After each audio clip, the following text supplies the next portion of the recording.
ආදරණීය යාළුවෝ, ලෙඩක් නැතිව නිරෝගීව අපි හැමෝම කැමති නේද? යහපත් හොඳ පවත්වාගෙන ගියොත් අපි හැමෝටම පුළුවන් නිරෝගීව ඉන්න. නිරෝගී ජීවිතයක් ගෙනියන්න උපදෙස් දෙන්න මගේ යාළුවෝ දෙන්න සූදානම් වෙලා ඉන්නවා. වැඩි විස්තර දෙන්නගෙන්ම අහලා බලමු.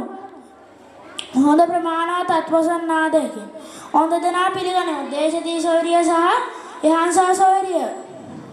දොස්තර මාමේ හචිස් අක්කයි නංගි මල්ලි ඔක්කොටම හචිස්.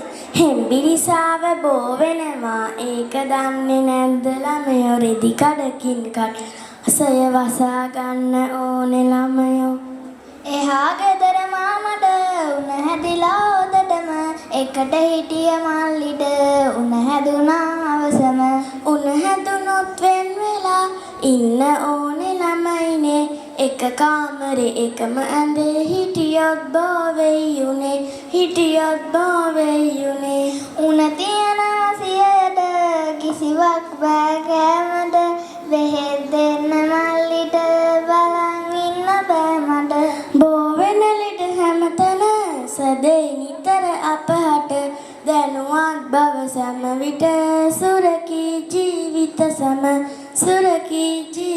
සම. ස්තුති.